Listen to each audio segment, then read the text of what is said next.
Bonjour, bienvenue à mon commentaire du 26 février. Bonne fête Isabelle, je sais que c'est ta fête aujourd'hui. Donc, je tiens à prendre un commentaire aujourd'hui parce qu'on a eu quand même beaucoup de questions de notre clientèle puis des gens autour de nous à savoir ce qui se passe sur les marchés, pourquoi que les portefeuilles diminuent, pourquoi qu'on ne fait pas le même rendement que la bourse. Donc, je tenais à répondre à ces deux questions principales-là.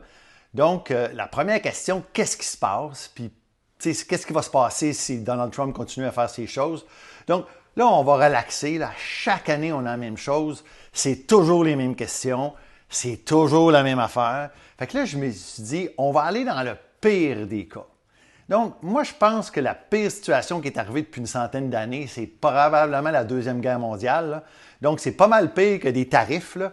Dieu sait que le Canada aime ça, mettre des tarifs entre les provinces, entre les villes, puis tout ça. Là. Donc, c'est pas si pire que ça. Puis, il ne faut pas blâmer Donald Trump pour tout ce qui se passe. Donc, là, présentement, ce qu'on a, c'est qu'on a de l'incertitude dans les marchés. Puis, on a eu des gens qui ont décidé de vendre un peu leur position, surtout sur des stocks qui étaient très à la mode, là, les Nvidia, Palantir de ce monde. Fait que ça a créé une force de vente, si on veut, dans les marchés. Puis là, tout s'enligne vers ça. C'est un sell-off en bon français. Ça arrive souvent. Ça arrive à chaque année. Puis à chaque fois, on a même quelque chose. Qu'est-ce qui se passe? Puis comment ça se fait que ça va si mal là, quand on est 2-3% down dans les portefeuilles? C'est pas si pire que ça. C'est la meilleure chose qui peut pas arriver. Parce que c'est dans les marchés baissiers qu'on fait notre argent, puis c'est ça qu'il faut. Il faut qu'on soit capable d'acheter à escompte. Vous allez voir à la fin, j'ai une petite photo là, pour les gens qui sont un peu plus en panique. Là. Donc là, ce que je tiens à vous montrer, c'est que je suis allé chercher un peu les statistiques. Pour revenir à ce qui se passe, là, on va s'imaginer le pire. Là, okay? La Deuxième Guerre mondiale. Admettons que Donald Trump, tout ce qui se passe, là, décide d'attaquer dans une guerre réelle au lieu d'une guerre tarifaire ou une guerre économique. Qu'est-ce qui s'est passé en 1939 à 1945 sur les marchés boursiers? Mais en 1939, au début, là, il y avait eu quand même une débarque là, quand la Pologne s'est faite envahir par l'Allemagne. Là. Mais si vous regardez, là, je vais mettre mes lunettes parce que je suis quand même dans la cinquantaine. Fait que si vous regardez, là, selon First Trust, les rendements du marché américain durant la Deuxième Guerre mondiale, on parle de 20,5 de rendement annualisé. Là. Okay? Pas un rendement total, un rendement annualisé. Donc, excusez. Donc, c'est quand même un rendement qui est incroyable. Okay? Si vous prenez la guerre de la Corée, c'est 15 j'arrondis.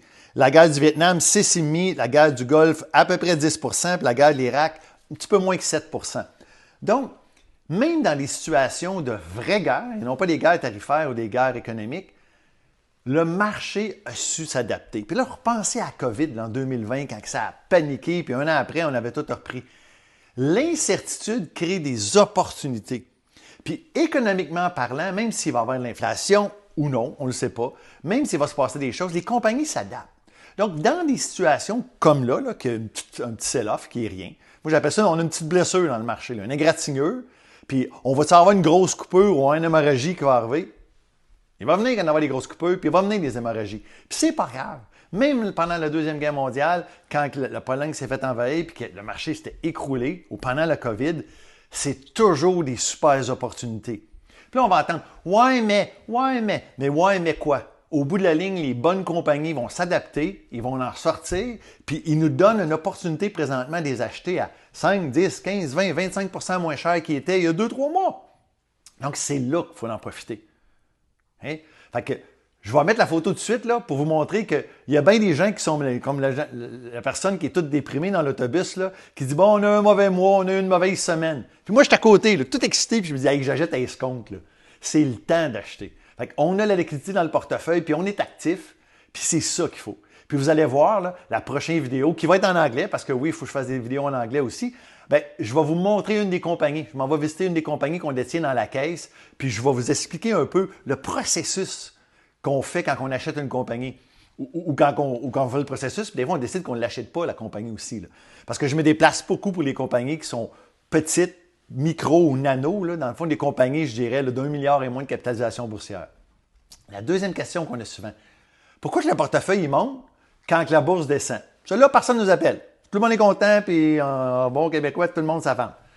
Mais quand l'inverse arrive, mais là, ça a monté hier, puis moi, mon portefeuille est descendu. Mais regardez les statistiques sur Morningstar de notre caisse.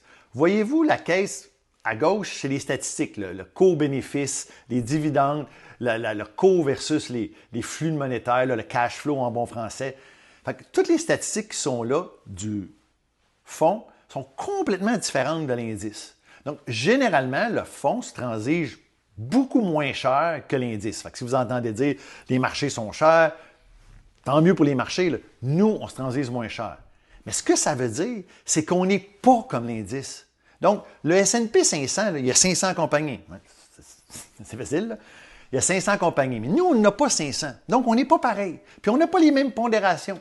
Donc, au bout de la ligne, il y a des journées que le S&P 500 va bien aller ou le TSX va bien aller. Puis nous, nos compagnies, pour une raison ou une autre, ont moins bien été cette journée-là. Ils ont peut-être sorti des résultats, puis ça a moins bien été. Puis, ou ils ont sorti des résultats, puis ça a mieux été. Fait que nous autres, on en profite. Donc, en décembre, on a un meilleur mois que les marchés. Puis en janvier, on a un mauvais mois, comparativement au marché. C'est normal. On n'a pas la même corrélation, on n'a pas la même composition. À long terme, le marché va guider une bonne partie de notre portefeuille, mais on n'a pas une corrélation parfaite. Donc, il ne faut pas paniquer parce que c'est ça qui est ma job. Ma job, c'est de créer un alpha. Donc, c'est créer une valeur ajoutée dans le portefeuille en prenant moins de risques. Donc, si j'achète la même chose que le marché, je vais avoir le même risque que le marché, je n'aurai pas créé une valeur. Donc, c'est normal que vous ne bougez pas pareil comme le marché. À long terme, on a mieux fait que le marché versus le risque qu'on a pris. Puis, vous allez revoir dans les statistiques sur Morningstar. Donc, on n'a pas un portefeuille pareil, on ne bougera pas à chaque jour. Puis, ce qui est important, c'est d'avoir des bonnes compagnies puis d'en profiter dans des choses comme ça. Fait que j'espère que je réponds un peu à vos questions.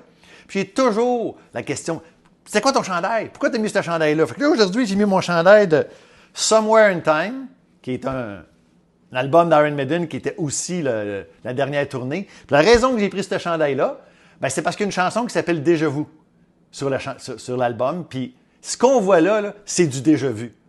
On voit ça tout le temps, à chaque année. Puis à chaque fois que le marché tousse un peu, tout le monde panique qu'ils vont pogner le cancer généralisé. Là. Mais souvent, c'est juste une grippe. Puis c'est pas grave, on passe à travers. Sur ce, passez une excellente journée.